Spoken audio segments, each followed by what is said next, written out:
Bonjour à tous, c'est Zimbabwe. Vous le voyez, nous nous retrouvons pour un nouvel épisode de la semaine à retenir, où nous allons analyser donc les événements, certains événements ayant eu lieu, donc le 8, 9, 10, 11, 12, 13 et 7, j'ai oublié le 7, octobre. Donc je vous propose de commencer. Allez, le 7 octobre, c'est l'anniversaire d'un événement ayant eu lieu l'année passée. Oui, juste l'année passée, très récent, c'est l'anniversaire de l'élection présidentielle brésilienne de 2018. Une élection qui a été, un gros bordel évidemment, très médiatisée cette élection, parce que quand même le Brésil est un grand pays, et en fait elle a vu l'élection donc de Jair Bolsonaro, un homme politique brésilien très polémique, étant donné donc que c'est un nostalgique de la dictature militaire, qui a aussi été accusé donc d'homophobie, de sexisme, de racisme, enfin bref, plein de trucs pas fous, donc bien classé à l'extrême droite, surnommé le Trump brésilien, et donc il a gagné, donc 45% au premier, 46% au premier tour, puis 55%. Donc comment on peut expliquer ça? Et ben en fait c'est tout simplement que pendant plus d'une dizaine d'années on a donc les socialistes qui ont été au pouvoir, et le problème c'est que bon, après ils ont pas forcément que fait de la merde, mais il y a les inégalités qui ont augmenté malgré le fait qu'ils soient socialistes. Du coup ça a déçu beaucoup de monde, et aussi le fait que l'insécurité a explosé. Donc Jair Bolsonaro promettait donc évidemment de contrer ce genre de choses. Donc il a été élu, et surtout que le favori des socialistes, donc Lula, et ben en fait qui était l'ancien président, a été mis en prison à cause d'une affaire de corruption, et ça a fait beaucoup de polémiques. Et du coup le mec Haddad était absolument pas de taille contre Bolsonaro, et donc c'est lui qui a été élu, et il fait polémique évidemment depuis maintenant 9 mois. Et donc il est au pouvoir jusqu'en donc 2023. Est-ce qu'il se fera réélire? Nous verrons. Donc à retenir. Pour donc le 8 octobre, c'est l'anniversaire de la création d'une ville, de la ville du Havre, donc voilà, une commune française évidemment, donc qui est en Normandie, évidemment, anciennement en Haute-Normandie, et qui est évidemment en fait le deuxième plus grand port de France après celui de Marseille. Et donc c'est une ville qui a été fondée en 1517, donc le lieu a été choisi par Guillaume Gouffier de Bonnivet, donc pour implanter un nouveau port, le Havre de Grasse, donc un truc plutôt stylé. Et donc ça a été construit de 1517 à 1520, après c'est plus une longue construction, mais il y a aussi un édifice qui a été construit en même temps, donc c'est la tour François Ier, voilà, donc de 1518 à 1520, donc un édifice militaire qui défendait l'entrée du port, et qui était pendant très longtemps donc un emblème de la ville. Donc voilà, un truc magnifique, évidemment, 30 mètres de haut, un diamètre de 25 mètres, donc très très beau, mais elle a été détruite, la tour, en fait, durant le Second Empire. Donc d'ailleurs ça avait fait polémique à l'époque, mais en tout cas c'est dommage pour cette tour, mais en tout cas c'est quand même beau pour cette ville du Havre. Rendez-vous compte, une ville qui a seulement 500 ans, c'est très jeune, parce que par rapport à Marseille, Lyon ou Paris, c'est vraiment très très jeune comme ville, mais le Havre est une ville de qualité. Si vous pouvez y aller une fois dans votre vie, allez-y. À retenir. Donc, pour le 9 octobre, c'est l'anniversaire de la mort d'un homme, de la mort de Ernesto Guevara, surnommé le Che Guevara, donc qui était donc un révolutionnaire argentin. Il n'était pas cubain, attention. En fait, à la base, c'était un Argentin qui avait fait un riche, qui était dans une famille aisée, et donc qui a fait des études de médecine. Et ensuite, en voyant la pauvreté donc en Amérique du Sud, il a décidé donc de faire la guérilla, évidemment, et de lutter contre l'impérialisme. Donc il a participé évidemment à la révolution cubaine en 1959. Puis ensuite, il a fait de la politique à Cuba, et après, en fait, il est parti en Afrique pour essayer de faire des guérillas contre les régimes fantoches. Sauf que ça n'a pas marché. Puis après, il est allé en Bolivie. Alors pour ceux qui savent pas, la Bolivie c'est un régime, c'est un pays au milieu de l'Amérique du Sud, mais ça n'a pas marché non plus. Il s'est fait arrêter. Donc par qui il s'est fait arrêter? Voilà, c'était par des forces spéciales boliviennes qui étaient entraînées par la CIA. Il y a eu beaucoup de théories sur sa mort, plein de versions différentes, mais bon, il était cerné, il a dit « Ne tirez pas, je suis Che Guevara, j'ai plus de valeur pour vous vivant que mort ». Et encore, cette phrase n'est pas forcément confirmée. Et puis après, il a été arrêté, et au final, on a décidé de l'exécuter sommairement, et donc, il est mort. Donc plutôt coup dur, une mort plutôt violente. Et après son corps, il a été exposé vite fait, sauf qu'il y avait déjà des gens qui ont commencé à le prendre pour Jésus. Il y a des filles qui coupaient ses cheveux pour en faire des reliques, des trucs un peu fous. Et du coup après son corps, il a été enterré et caché. D'ailleurs aujourd'hui, il y a 7 corps attribués au Che, donc c'est un petit peu compliqué tout ça, mais en tout cas c'est la mort d'un homme c'est un événement qui a quand même connu un retentissement dans le monde, parce qu'évidemment Évidemment, à Cuba, il y a eu 3 jours de deuil national, et puis c'était vraiment une figure du tiers-monde et de lutte contre l'impérialisme, hein, évidemment. Regardez, là on le voit, on a avec Nasser en Égypte, là on le voit avec le président brésilien, donc vraiment partout, et donc coup dur. Même si après, c'était pas forcément un saint homme, hein, le Che, il a fait pas mal de crimes, d'exécutions pas mal, pas très folles, mais bon, à retenir.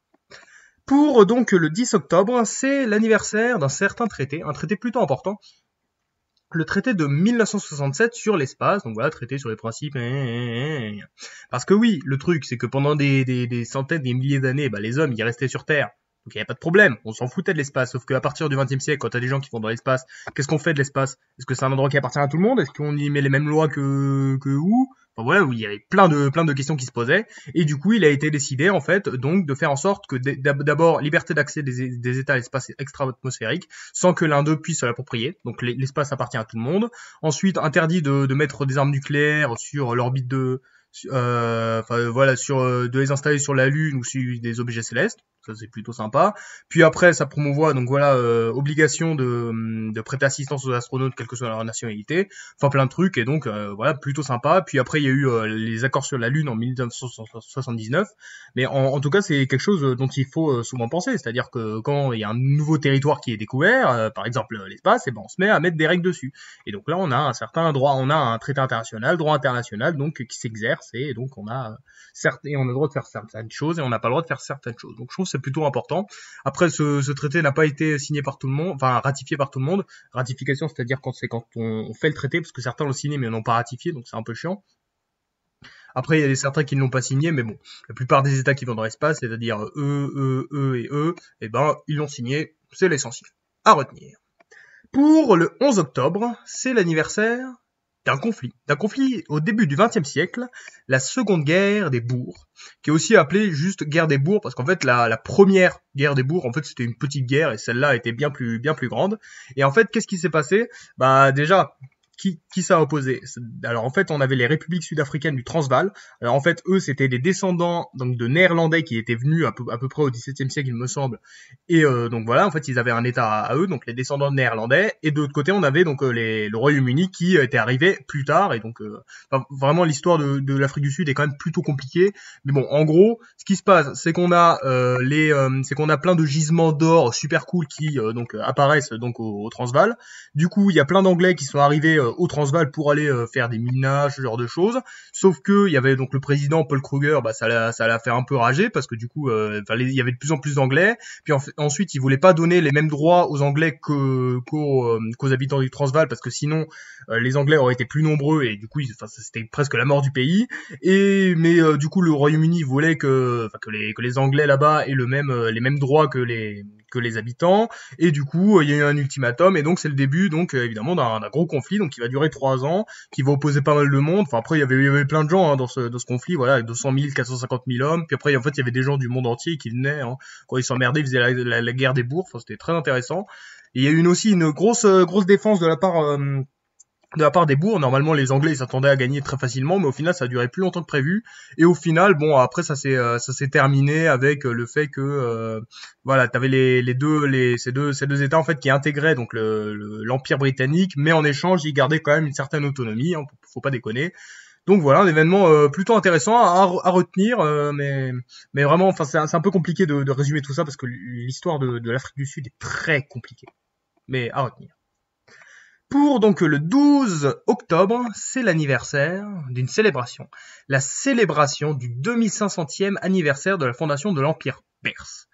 Alors qu'est-ce que c'est? En fait ça, c'était un ensemble de festivités et d'événements culturels qui ont été organisés en Iran donc de 1971 à 1972, donc pour fêter donc à la mort donc du fondateur de l'Empire perse, Cyrus II le Grand, donc un homme dont il y a plein de légendes sur lui évidemment, hein, étant donné qu'il a vécu il y a super longtemps. Et déjà ça nous en fait, je vous en parle déjà pour vous dire que vraiment la Perse, c'est vraiment, enfin l'Iran, c'est un des pays les plus vieux du monde, qui a une histoire absolument incroyable, donc vraiment une civilisation très ancienne et très respectable. Et aussi, en fait, il y a eu de nombreuses fêtes, évidemment, organisées donc par ce fameux Shah d'Iran, hein, donc dont j'arrête pas de parler, j'ai l'impression, Mohamed Reza Shah Pahlavi. Et donc voilà, en fait, c'est considéré comme comme son chant du cygne. Il y avait une expression comme ça, en fait, juste pour dire que vraiment, il y avait eu des fêtes, mais c'était incroyable, en fait, parce que c'était juste pour montrer, enfin, le régime avait utilisé cet événement pour montrer que l'Iran était un vieux pays, un pays de qualité, c'était pas un pays du tiers-monde, c'était vraiment un pays qui pesait. Regardez, il y avait tous ces mecs qui ont été invités dans tous les pays du monde, enfin, il y avait des rois, il y avait des empereurs, des dictateurs, il y avait des présidents. En France, c'est le premier ministre Chaban-Delmas qui est venu. Donc, plein de trucs, évidemment, plein de parades. Vraiment, c'était incroyable. Et évidemment, ça a coûté super cher aussi. Et après, il y a eu beaucoup de réactions. Bah déjà, ça a permis ça a permis au Shah donc de s'affirmer sur la scène internationale. Mais ça a aussi été très critiqué donc par les islamistes en Iran qui disaient que c'était la décadence de l'Iran, que le Shah était un connard. Et donc évidemment grosse polémique. Aussi, il y avait pas mal d'étudiants qui trouvaient ça aussi nul, hein, évidemment, qui étaient contre le Shah. Mais bon, en tout cas, c'est un événement qui est très important parce que ça a permis de montrer, de montrer la puissance de l'Iran, que c'était quand même un pays un grand pays vraiment à respecter. Et donc voilà, et aussi pour ceux qui se disent par exemple que leur pays c'est vraiment genre le plus grand pays du monde et qui ont une grande histoire, sachez qu'en fait tous les pays ont une grande histoire et que l'Iran c'est un des pays les plus vieux du monde, donc vraiment à retenir. Et enfin, pour donc le 13 octobre, c'est l'anniversaire donc de la destruction de l'ordre du Temple, donc les Templiers évidemment, donc des mecs qui sont très connus évidemment. Donc alors en fait à la base c'était c'était un ordre religieux qui faisait qui participait aux croisades évidemment, donc pour reconquérir Jérusalem. Et en fait ils devenaient de plus en plus puissants. Et donc au début du XIVe siècle, on a le roi Philippe le Bel, donc un roi très important à retenir, hein, de l'histoire de France, donc qui décide de les attaquer, en fait, de dire que c'est des sodomites, enfin des types qui font des rites obscurs. Et donc il y a eu des procès pendant pas mal de temps, voilà, plein de procès. Et au final, il y a donc les plus grands membres qui ont été brûlés. Donc voilà, Jacques de Molay, voilà, qui a été le dernier maître de l'ordre du Temple, il a été brûlé sur place publique. Et d'ailleurs, selon la légende, évidemment, il aurait maudit le roi Philippe le Bel. Et parce qu'en fait, ce qui est plutôt intéressant, c'est que le mec, voilà, Jacques de Molay meurt en 1314, puis quelques mois plus tard, on a Philippe le Bel qui meurt, puis on a son fils Jean Ier le Posthume qui meurt, puis on a Louis X le Hutin qui meurt en 1316, puis on a Philippe V qui meurt en 1322, et puis on a Charles IV, il me semble, qui meurt en 1328. Et c'est le début de la guerre de 100 ans, étant donné parce que les Anglais veulent le trône. Et donc voilà, un événement. Enfin voilà, ça a été une réaction en chaîne, ce genre de choses. Évidemment, cet événement, la chute des Templiers, a été raconté en fait de la suite romanesque, Les Rois Maudits. Donc ça, c'est vraiment une superbe série de livres vraiment à lire, hein, évidemment. Donc d'ailleurs, je crois que ça a inspiré, par exemple, Game of Thrones. Je sais pas si vous connaissez. Et en fait, cette série, elle parle donc du début de la guerre de 100 ans, ce genre de choses. Et en fait, ça commence l'intrigue en 1314 et avec les Templiers. Et évidemment aussi, en fait, si le roi a décidé de faire ça, c'est parce que les Templiers avaient accumulé beaucoup d'argent, beaucoup de puissance, et le roi était jaloux. Mais aussi, du coup, il y a eu des milliards de théories sur l'ordre des Templiers, sur leur puissance, sur leurs trésors qu'ils avaient et tout, mais des milliards de trucs. Enfin, c'est vraiment incroyable. Alors qu'au final, en fait, personne ne sait vraiment, mais vraiment très très intéressant cet ordre des Templiers. À retenir. Donc voilà les 7 événements du jour, hein, du très lourd. Donc pour le 7 octobre, c'est l'anniversaire des élections présidentielles brésiliennes. Pour le 8 octobre, c'est la création de la ville du Havre en 1517. Donc pour le 9 octobre, c'est la mort de Che Guevara en 1967. Voilà, faut pas que je me trompe sur les dates. Donc pour le 10 octobre, c'est l'anniversaire du traité de l'espace en 1967. Pour le 11 octobre, c'est l'anniversaire de la Seconde Guerre des Boers en 1899. Pour on en est le 11 octobre, le 12 octobre, c'est l'anniversaire de la célébration du 2500e anniversaire de la fondation de l'Empire perse en 1971. Et pour le 13 octobre, c'est l'anniversaire donc de la destruction de l'ordre des Templiers en 1307. C'était Zimbabwe. Merci d'avoir regardé. Peace.